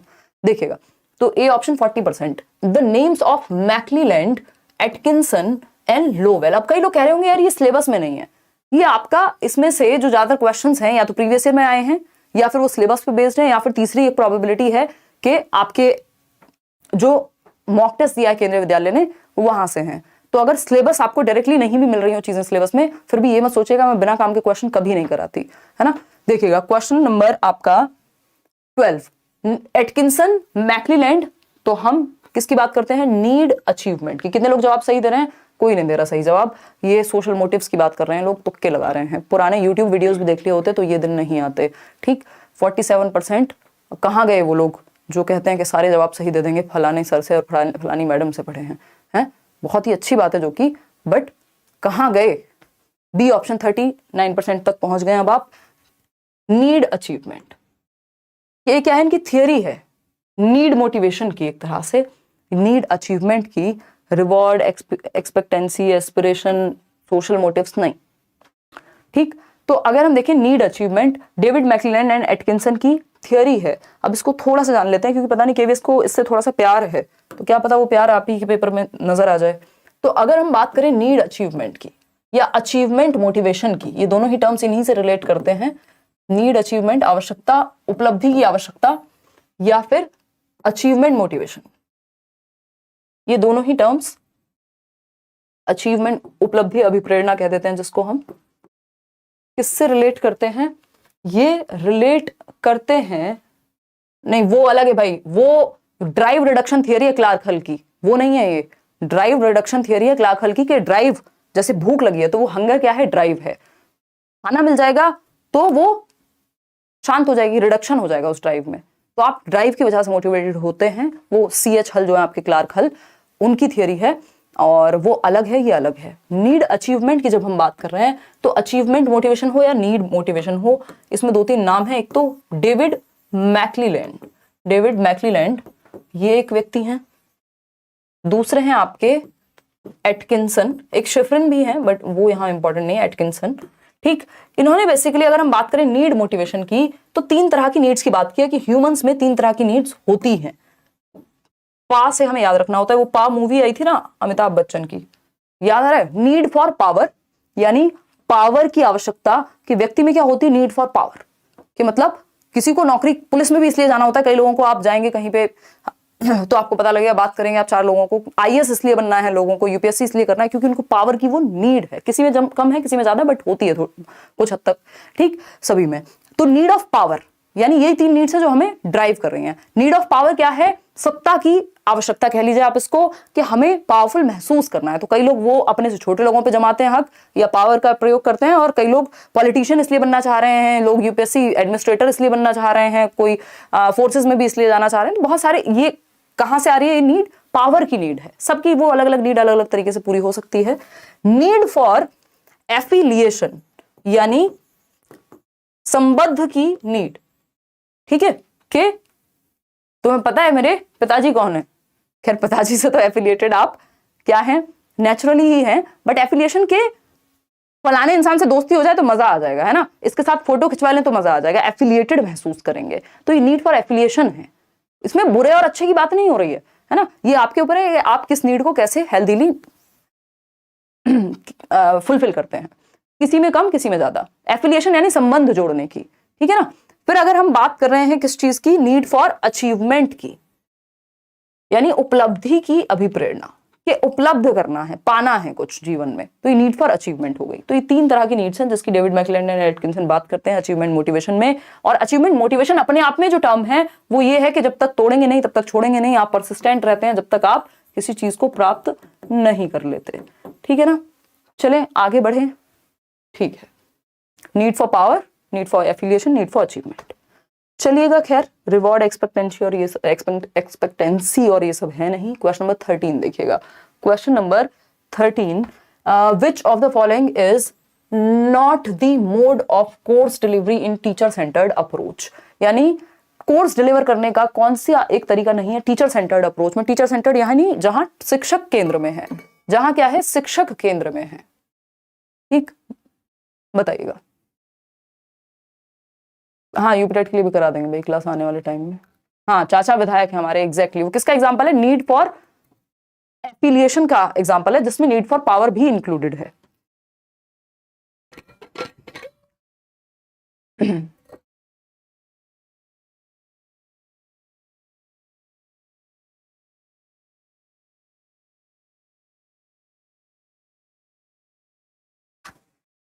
बी ऑप्शन कह रहे हैं 50% लोग, यानी कोऑपरेटिव लर्निंग।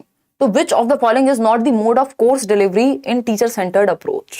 हाँ, लेक्चर मेथड होगा, प्रॉब्लम बेस्ड लर्निंग भी होगी, assignments and exams for summative purposes, है ना। डिलीवरी का मोड ये नहीं होता, डिलीवरी का मोड ये नहीं होता। कोऑपरेटिव लर्निंग ऐसा नहीं है कि टीचर सेंटर्ड में नहीं हो सकती। अगर ये डी ऑप्शन नहीं होता तो हमारे बी के पास चले जाते, बी हमें अच्छा लग रहा था। तो अध्यापक केंद्रित उपागम में जब हम बात करते हैं तो डायरेक्टली आपको असाइनमेंट्स और एग्जाम्स फॉर समेटिव पर्पसेस ही हो, ये जरूरी नहीं है, ये जरूरी नहीं है। बट आपके एग्जाम के नेचर को देखते हुए मुझे लगता है कि इसी के साथ जाएंगे। होता है ना, एक इंट्यूशन होती है अंदर से हमें, क्योंकि ये कुछ क्वेश्चंस इनमें ऐसे हैं जिनका जवाब कहीं दुनिया में नहीं है अभी। ठीक, और वो बोर्ड पे भी डिपेंड करेगा उसमें।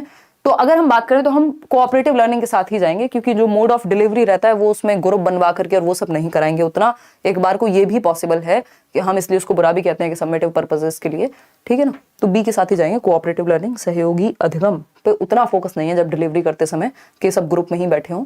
बिठा सकते हैं, ऐसा नहीं है कि वो गलत हो जाएगा, या बिल्कुल भी नहीं है, कोऑपरेशन होता है। और छोटी क्लासेस के लिए लेक्चर मेथड, जिसको चॉक एंड टॉक मेथड कहते हैं, उसको प्रयोग में नहीं लाना है, ये आप ध्यान रखिएगा। बट बड़ी पॉपुलेशन के लिए, यानी ज्यादा बच्चे हों अगर क्लास में, कम समय हो आपके पास, तो आप लेक्चर मेथड का प्रयोग कर सकते हैं। एक और चीज यहाँ याद रखनी है हमें, प्यूपिल टीचर रेशो डिस्कस करना है आरटी का। कई लोगों को कल कंफ्यूजन थी, है ना, ये मैं यहाँ लिख देती हूँ। और ये क्वेश्चन है, डिफरेंट क्वेश्चन है अकॉर्डिंग टू मेगर। मेगर की अगर हम माने, statement of instructional objectives. Instructional objectives इन्होंने दिए थे कि अनुदेशात्मक उद्देश्य, मान लीजिए इंस्ट्रक्शनल प्लान बना रहे हैं कि कैसे पढ़ाएंगे, उसके लिए उसमें करिकुलम प्लान भी आ जाएगा, इंस्ट्रक्शनल प्लान में यूनिट प्लान भी आ जाएगा, है ना। मतलब करिकुलम भी बन जाएगा, यूनिट भी, लेसन प्लानिंग भी। ठीक, तो मेगर की अगर माने तो इंस्ट्रक्शनल ऑब्जेक्टिव सेट किए जाते हैं ना, कि हम क्यों पढ़ा रहे हैं, क्या सीखेगा बच्चा इससे। Stated in behavioural terms has to meet which one of the following criteria. तो मेगर के अकॉर्डिंग इंस्ट्रक्शनल ऑब्जेक्टिव्स जब आप सेट कर रहे हैं तो कौन से 3 क्राइटेरिया को फॉलो किया जाएगा? बताइएगा अभिषेक, क्या कह रहे हैं? देखिएगा फटाफट से। दीदी इस्माइल, आज मैं कमेंट नहीं कर रहा हूं। अच्छा अभिषेक, आप तो बैच में भी हैं, आपका नाम याद हो गया। देखिएगा 49% लोग डी कह रहे हैं। अब इसमें हम देखें तो 3 ही मुख्य रूप से 3 क्राइटेरिया हैं इन ऑब्जेक्टिव्स को सेट करने के। Identification of terminal performance which instruction attempts to produce, यानी अंतिम जो टर्मिनल परफॉर्मेंस है उसकी आइडेंटिफिकेशन। क्या आप चाह रहे हैं, आउटकम क्या चाह रहे हैं किसी भी एक ऑब्जेक्टिव से, कि इसका उद्देश्य क्या है। Description of how good are students performance, हाँ ये परफॉर्मेंस बेस्ड भी होता है। Description of the important candidates under which the behaviour is expected to occur, ये बात भी सही है। ठीक, तो हम कह सकते हैं कि तीनों ही बातें कुल मिलाकर के यहाँ सही है। A, B and C is right. इनके कुछ 3 एलिमेंट्स हैं, कंपोनेंट्स हैं मेगर के इंस्ट्रक्शनल ऑब्जेक्टिव्स को सेट करते समय। 1977 के आसपास ये आया था। परफॉर्मेंस क्राइटेरिया है, एक एलिमेंट है। कंडीशंस जो है वो किस तरह की होनी चाहिए, जो सेकंड ऑप्शन में दिया था। और जो क्राइटेरियन है कितना अचीव हुआ एंड ऑल, वो भी यहाँ पे मेंशन्ड है। आगे बढ़ेंगे, क्वेश्चन नंबर 15 देखिएगा। Organisational climate gets married due to whatever the pronunciation is, है ना। देखो एक बार, अगर हम बात करें संगठनात्मक वातावरण या ऑर्गेनाइजेशनल वातावरण, एक ऑर्गेनाइजेशन का वातावरण जो है वो नष्ट हो जाता है, खराब हो जाता है, डिस्ट्रॉय हो जाता है, किस व्यक्ति या किस वस्तु या किस परिस्थिति के कारण? बताइए, फटाफट से बताइएगा। पहला ऑप्शन है चिल्ड्रंस इनडिसिप्लिन, यानी बालकों की अनुशासनहीनता के कारण, लैक ऑफ रिसोर्सेज के कारण, संसाधनों की कमी के कारण, या फिर पेरेंटल इंडिफरेंस के कारण, या फिर वीक लीडरशिप के कारण। चारों ही ऑप्शन अपनी अपनी जगह पे सही हैं, बट सबसे बड़ी जो प्रॉब्लम है, जो आपके सिलेबस में भी दी हुई है, लीडरशिप वाला जो टॉपिक है, उस पर हम कुछ अभी चर्चाएं भी करेंगे जो जरूरी है। इसलिए सेशन आप या तो पूरा देखें या बिल्कुल ना देखें, क्योंकि अंत तक आते आते बहुत सारी ऐसी चीजें हैं जो आपको कॉन्सेप्ट भी आपके क्लियर करेंगे साथ में। ठीक, तो वीक लीडरशिप, यदि नेतृत्व ही कमजोर है, क्षीण है, तो ऑर्गेनाइजेशन तो चलने से रही ढंग से, क्योंकि लीडर से टॉप टू बॉटम जाती हैं चीजें। जैसा लीडर का व्यवहार होगा वैसा ही बाकी के नीचे वाले लोगों का भी होगा जो हायरार्की में लोअर हैं। ठीक, तो अगर हम देखें वीक लीडरशिप जो है वो डिस्ट्रॉय कर सकती है, किस चीज को नष्ट कर सकती है, संगठनात्मक वातावरण को, उस ऑर्गेनाइजेशन के, उस स्कूल के, जो जिस भी जगह पे काम चल रहा है, क्योंकि लीडर क्या है, एक तरह से फ्लैग बियरर है पूरी ऑर्गेनाइजेशन के लिए। ठीक, तो पेरेंटल इंडिफरेंस, अगर उदासीनता है पेरेंट्स की, स्कूल में बहुत कम इन्वॉल्वमेंट है, वो सारी बातें सही है। रिसोर्सेज का भी लैक करना अपने आप में प्रॉब्लम है, लेकिन रिसोर्सेज, आप कम रिसोर्सेज में भी बहुत अच्छा कर सकते हैं। टीचर अपने आप में रिसोर्स बन जाएगा उस स्थिति में, जो भी पॉसिबल हो, जो भी आसपास हो, कम रिसोर्सेज में ज्यादा आउटपुट लाया जा सकता है। बट अगर लीडर ही खराब है तो ये सारी चीजें इधर उधर चली जाएंगी, ना तो डिसिप्लिन क्रिएट हो पाएगा, सोर्सेज भी बर्बाद हो सकते हैं, रिसोर्सेज होते हुए भी आप अच्छा नहीं कर पाएंगे। पेरेंटल इंडिफरेंस, ये सब एक साइड, और वीक लीडरशिप एक साइड। ठीक, तो सबसे बड़ा कारण ऑर्गेनाइजेशन के माहौल को खराब करने में यही हो गया। अब कुछ चीजें समझते हैं कि लीडर और एक एडमिनिस्ट्रेटर में क्या अंतर है, या लीडर बनने का क्या प्रोसेस है।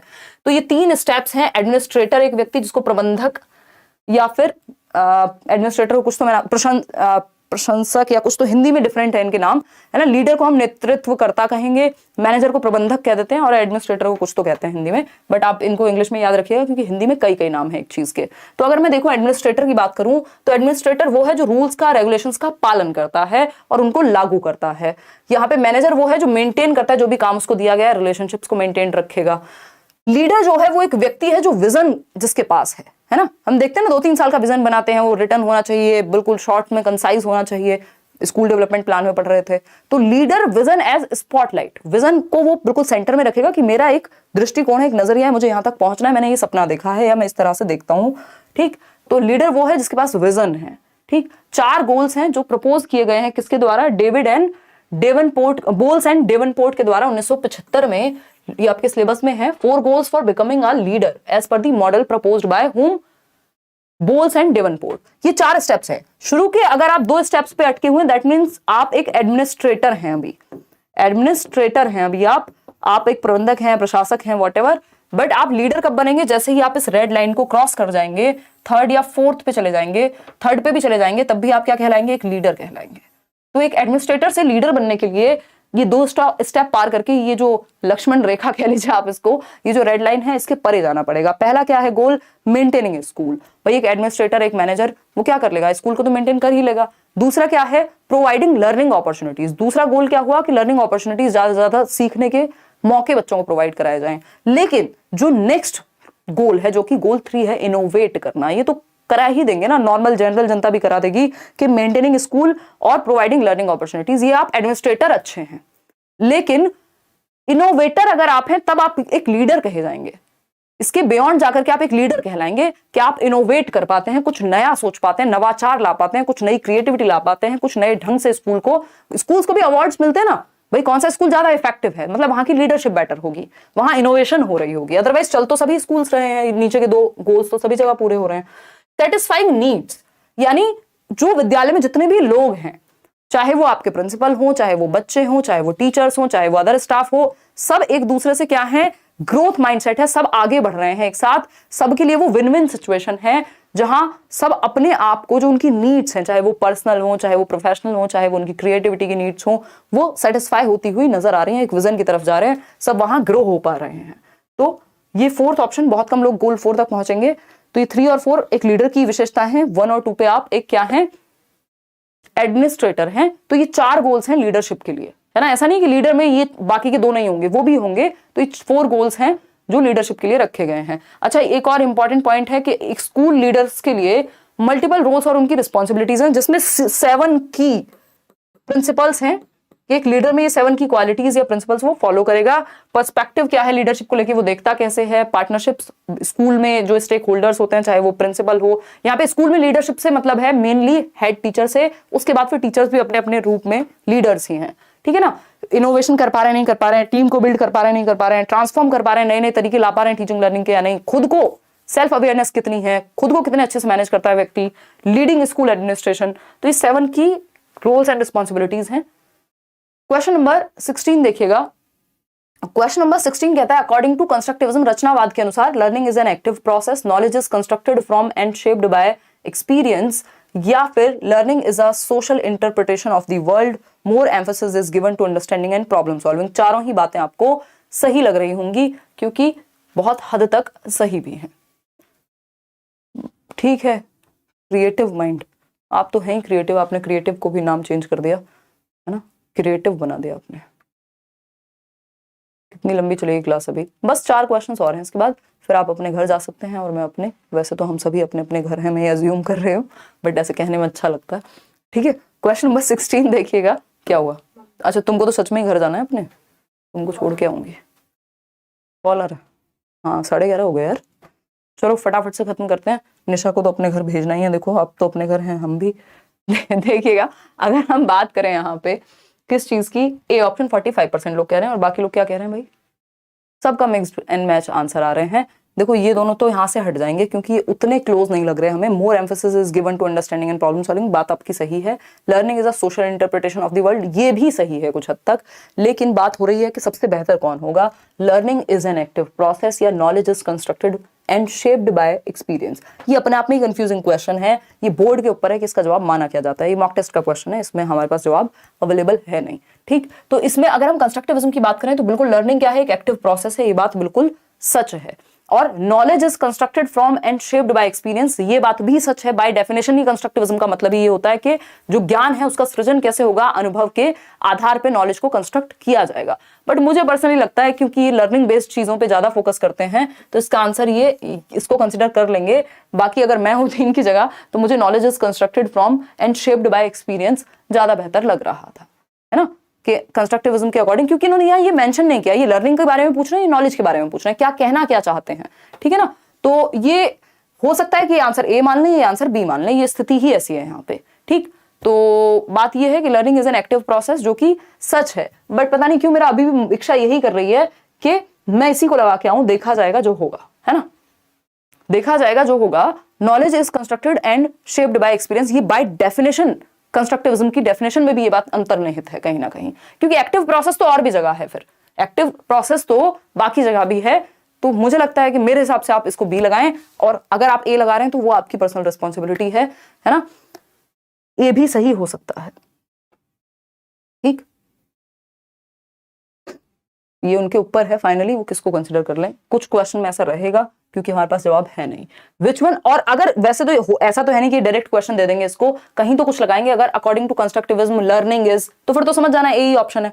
पूछ क्या रहा है ये देख लेना बस एक बार, क्योंकि थोड़ी सी लैंग्वेज चेंज करेंगे जवाब चेंज हो जाएगा। Question number 17, which one of the following is not a real problem of school mathematics education. यानी अब ये भी दिया हुआ है, ऐसा नहीं कि वो आपसे किसी और सब्जेक्ट की पेडागोजी का एक क्वेश्चन भी नहीं पूछ सकते। अब इन्होंने खुद मॉक टेस्ट में मेंशन किया है ये, क्योंकि पेडागोजी मतलब आप सभी सब्जेक्ट्स को कैसे पढ़ा रहे हैं। तो जो आपने सीटेट में पढ़ी है पेडागोजी, वो पीडीएफ्स भी दिए हुए हैं, अगर नजर मारना चाहे मार सकते हैं आप। ठीक, तो अगर हम देखें वैसे आपकी कॉमन अंडरस्टैंडिंग से सॉल्व हो जाएंगे क्वेश्चंस ही वाले, जो नॉर्मल सब्जेक्ट की पेडागोजी है। तो एक रियल प्रॉब्लम नहीं है स्कूल मैथमेटिक्स एजुकेशन में। Lack of confidence, preparation and support teachers जो है वो करते हैं, ये रियल प्रॉब्लम हो सकती है। Curriculum is disappointing for all children, ये भी कुछ हद तक हो सकती है। Majority of children are not capable of learning, ये कभी भी रियल प्रॉब्लम नहीं हो सकती कि बच्चे जो हैं वो लायक ही नहीं है मैथमेटिक्स के। ये तो आप गलत कह रहे हैं अगर ऐसा मान रहे हैं। तो एक सबसे आसान क्वेश्चन आपके जीवन का आज आपके सामने है, आई मीन आज के दिन का। विच of the following is the correct sequence of motivational set. Motivational set कह लीजिए, मोटिवेशनल साइकिल कह लीजिए, मोटिवेशनल सीक्वेंस कह लीजिए। तो मोटिवेशनल साइकिल का सही सीक्वेंस, मैंने आपको ये एनसीईआरटी के अकॉर्डिंग पूछा है, नहीं तो कई सारी मोटिवेशन साइकिल होती हैं, बट हम एनसीईआरटी वाली ही ध्यान में रखते हैं। NDAGAR, NDAGAR, ठीक, NDAGAR। तो NDAGAR क्या है भाई, बताओ फटाफट से। बी कह रहे हैं 48% लोग। भाई साहब कहाँ रहते हैं आप? अच्छा आप नहीं रहते यहाँ, तो गड़बड़ हो गई इसकी टाइपिंग में। ठीक है, आप तो सही कह रहे हैं कुछ हद तक। देख लेते हैं, हमें पता है पहले होती है नीड। गोल डायरेक्टेड बिहेवियर डायरेक्ट नहीं आ सकता कभी भी, ये देख लो, ये तो हो नहीं सकता ना, क्योंकि ड्राइव के बाद गोल डायरेक्टेड बिहेवियर कहाँ से आ जाएगा। सेटिस्फैक्शन, अटेनमेंट ऑफ गोल, फिर ड्राइव, गोल डायरेक्टेड बिहेवियर, सेटिस्फैक्शन। चलो इसमें से कहीं मैच करने की कोशिश करते हैं। नीड इन्होंने दिया नहीं है, सीधा ड्राइव दे दिया, ड्राइव दे दिया। फिर ड्राइव से होती है अचीवमेंट या अटेनमेंट, ठीक है ना। और फिर उसके बाद आपका आता है, नहीं ड्राइव होगी, फिर आपका याद करना यार, ये need, drive,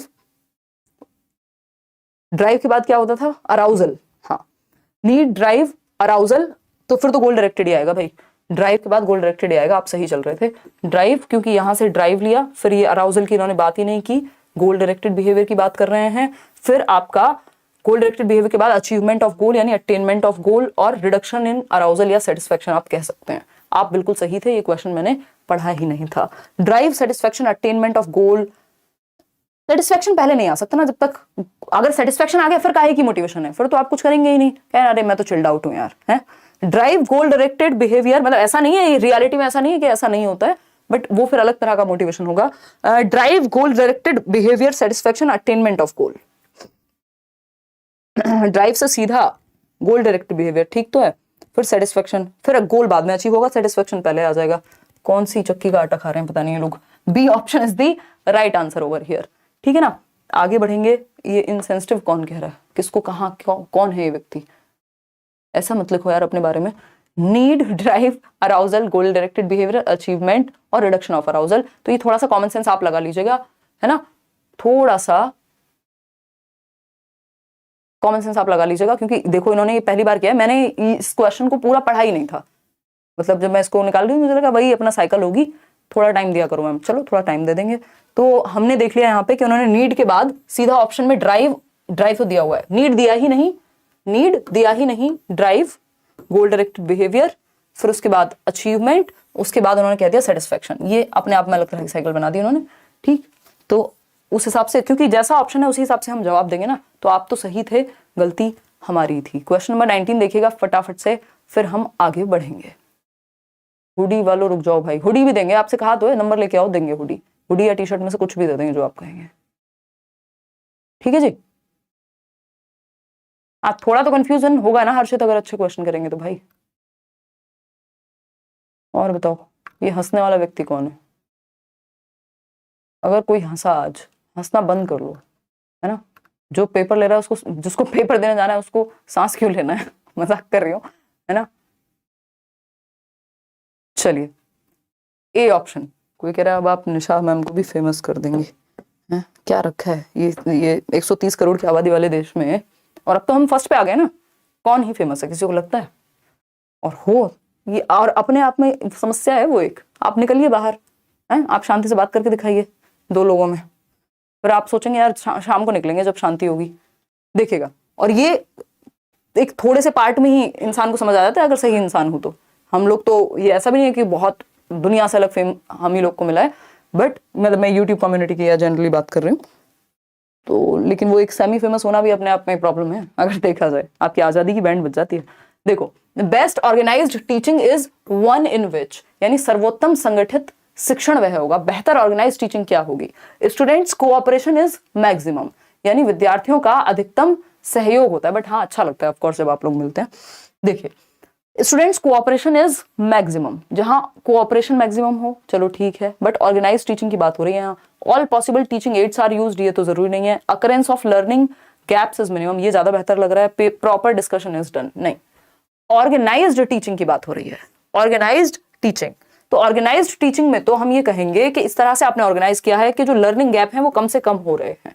cooperation is maximum, वो एक डिफरेंट चीज है, जरूरी नहीं है कोऑपरेशन के लिए हमेशा ऑर्गेनाइज्ड ही होगी टीचिंग, वो आपके व्यवहार पे बहुत सारे टैक्टिक्स पे भी डिपेंड कर सकता है। मेरे ख्याल में इसका answer occurrence of learning gaps is minimum, यानी ये नहीं कहा जा रहा कि लर्निंग गैप्स हो ही ना, ये लर्निंग एरर्स नहीं है, ये एरर्स तो होंगे, जो गैप है एक चीज से दूसरी चीज के बीच में जो कनेक्शन है वो टीचर ने इतने अच्छे से अपने कंटेंट को ऑर्गेनाइज किया है कि वो गैप नहीं बनता, सारे डाउट्स क्लियर हो जाते हैं, तो गैप मिनिमम रहता है लर्निंग के बीच में, वो ज्यादा बेहतर ऑर्गेनाइज्ड माना जाएगा।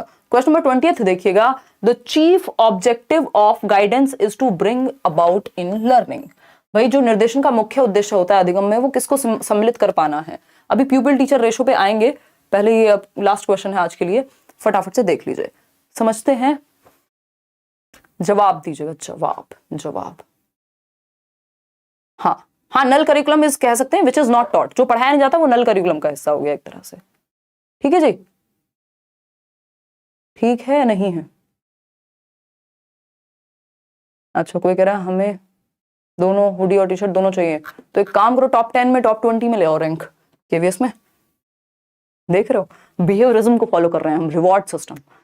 देखो क्वेश्चन नंबर 20 क्या कहता है, द चीफ ऑब्जेक्टिव ऑफ, चलो टॉप 50 टॉप 100 में या टॉप 100 में कई सारे ले आएंगे, फिर बड़ा ले आना, चलो जाओ जाओ ले आओ जाओ, सबके लिए एक हुडी और एक टी शर्ट और भी कुछ चीजें ऑर्गेनाइज करा देंगे, टॉप 100 में ले आओ, कोई दिक्कत नहीं है। The chief objective of guidance is to bring about in learning, बताइएगा। मेल मल्टीपल टाइम्स करना भूल जाती हूँ मैं, देखना। अगर हम बात करते हैं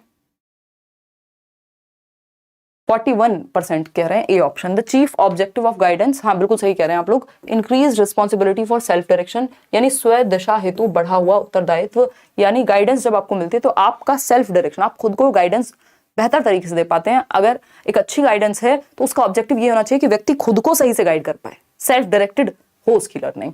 एबिलिटी टू कम्पीट, दूसरों के साथ लड़ना झगड़ना कॉम्पिटिशन करना, ये अच्छी बात यहाँ नहीं मानी जाएगी। Achievement level that is with in students capacity, ये भी नहीं है कि गाइडेंस जो है क्या करेगी, एक ऐसी लर्निंग जो उसकी कैपेसिटी के अंदर होगी, जबकि हम पेडागोजी में कैपेसिटी को क्या मानते हैं, पोटेंशियल को हम इंक्रीजेबल मानते हैं, या हम कहते हैं एबिलिटी इज क्या कहेंगे, इंक्रीमेंटल। इंक्रीजेबल जैसा कोई शब्द होता नहीं होगा डिक्शनरी में, इंक्रीमेंटल यानी बढ़ाया जा सकता है कैपेसिटी को। तो attainment of mastery of subject matter, नहीं, ठीक। तो A option is the right answer over here. अब हम पढ़ते हैं आरटीई। आउट ऑफ 20 क्वेश्चंस कितने आपके ठीक हुए, ये आप कमेंट करके बताएंगे। जितने लोगों को अभी भी लगता है कि वो 30 एक जो लाइव क्लास हैं वो ले सकते हैं, या उनको अब सीटेट वीटेट हो गया है, कोई और बैच अभी आ नहीं रहा है, तो पढ़ लें बैठ के कुछ नया, तो वो ये देख सकते हैं वो। और 100+ वीओडी है, बट वीओडी में जिन टॉपिक्स में आपको कंफ्यूजन हो वही देखिएगा। ये एडमिशन आपका ओपन है, शायद 2-4 दिन रहे ओपन। जिनका पीआरटी का एग्जाम है वो इसको कंसिडर कर पाएंगे। आरटीई की हम बात कर रहे थे प्यूपिल टीचर रेशो की, तो जब हम प्यूपिल टीचर रेशो की बात कर रहे थे, इसको समझिएगा ठीक से, प्यूपिल टीचर रेशो, ठीक। तो जब हम प्यूपिल टीचर यानी शिक्षार्थी शिक्षक रेशो की बात कर रहे हैं, अनुपात की बात कर रहे हैं, तो हमें ये पता होना चाहिए कि जो प्राइमरी लेवल है उस पर 30:1 यानी 30:1, 30 बच्चे एक टीचर। जो अपर प्राइमरी या एलिमेंट्री लेवल है जिसमें 6th to 8th की बात हो रही है, वो 35 बच्चे। तो 6th to 8th के लेवल पे या अपर प्राइमरी या आगे भी, और अगर हम बात कर रहे हैं अभी तो आरटीई इसी लेवल पे लागू होता है 1st to 5th की, तो 30 बच्चों पे एक टीचर। उसके बाद अगर हम बात करें तो ये फाइनल जो एक स्टेटमेंट है वो ये कहता है कि किसी भी स्थिति में 40:1 से एक्सीड नहीं करना चाहिए इस रेशो को, यानी नॉट मोर देन, इससे ज्यादा नहीं होना चाहिए। मतलब किसी स्कूल में बच्चे ज्यादा भी हो गए तब भी 40:1 से, यानी एक टीचर और 40 बच्चों से ज्यादा नहीं होना चाहिए किसी भी स्थिति में। नॉर्मली क्या होना चाहिए, 30 बच्चे एक टीचर प्राइमरी लेवल पे। अब तो जनरली मिनिमम टीचर 2 कहते हैं ये लोग कि 2 टीचर तो होने चाहिए, 60 बच्चे होने चाहिए। 35 की अगर हम बात करें तो 35 बच्चों पे एक टीचर। 6 क्योंकि बड़ी क्लास है तो ज्यादा अच्छे से मैनेज कर सकता है टीचर, तो 5 बच्चे और बढ़ा दिए, लेकिन 40:1 से इसको एक्सीड नहीं करने देना है। और यही बात अगर हम करें स्पेशल एजुकेशन की, जिसको अभी अप्रूव कर दिया गया है कि 10:1, अगर स्पेशल एजुकेशन की बात करें 10:1 प्राइमरी लेवल पे और एलिमेंट्री लेवल पे 15:1। सही है कि नहीं निशा, अपडेटेड हो कि नहीं हो, है ना। तो प्राइमरी लेवल पे 10:1, अगर स्पेशल चिल्ड्रन है तो उस केस में वहां पे स्पेशल एजुकेशन में 10 बच्चों पे इंक्लूसिव क्लास में एक टीचर, स्पेशल टीचर। और अपर प्राइमरी या एलिमेंट्री जो हम 6 to 8 की बात कर रहे हैं उसमें 15 बच्चों पे एक टीचर, ठीक है जी। और ये हमें पता है नॉर्मल बच्चों के केस में 6 से 14 वर्ष के लिए आरटीई लागू होगा, फ्री एंड कंपल्सरी एजुकेशन। जो डिसेबल्ड बच्चे हैं उनके लिए 6 से 18। और अभी जो बात चल रही है वो चल रही है नई एजुकेशन पॉलिसी में कि 3 से 18 वर्ष तक क्या कर दें हम, 3 से 18 वर्ष तक के बच्चों के लिए राइट टू एजुकेशन को हम लागू करा दें, ठीक। ये प्रपोजल है, अभी फाइनली नहीं हुआ है, ठीक। और जो ECCE का टाइम होता है जिसमें फ्लुएंसी, जो आपकी फाउंडेशनल लिटरेसी एंड न्यूमरेसी की जब हम बात कर रहे हैं, तो उसमें भी हम किस पे बात कर रहे हैं, हम उस पे बात कर रहे हैं 3 से 6 वर्ष में बच्चे की जो फाउंडेशन है उसको स्ट्रॉन्ग कर दिया जाए, है ना, बाल वाटिका और ये सब। तो FLN को हम यहाँ लागू कर रहे हैं, ठीक। ECCE क्या है, early childhood care and education, article 45 में आती है। आरटीई किस आर्टिकल में आती है, आर्टिकल 21A के तहत है। ये 86th अमेंडमेंट 86वां संविधान संशोधन हुआ था जिसमें ये बातें हुई थी, ठीक। अब ऐसे, और ये FLN किसके तहत हम पूरा कर रहे हैं, निपुण मिशन है, जो कि एक मिशन बनाने की, नेशनल मिशन क्रिएट करने की बात हुई थी ना नेशनल एजुकेशन पॉलिसी में, ठीक। तो ये बेसिक बात है। इसमें हम क्या चाह रहे हैं, हम चाह रहे हैं फाउंडेशनल लिटरेसी, यानी बच्चा लिटरेट हो पाए, बेसिक रीडिंग राइटिंग उसके अंदर आ पाए, और न्यूमरेसी, यही 3 चीजें हैं, यानी बेसिक जोड़ घटाना गुणा भाग वो सीख ले, ठीक है। इतनी सी बात है। अब हम कल मिलेंगे 9 बजे। Thank you so much. आप रात के 11:15 बजे तक भी जुड़े रहे, ठीक। क्लियर है? क्लियर है। चलिए कल मिलते हैं, टेक केयर, बाय बाय। ठीक है सत्येंद्र, बहुत बढ़िया।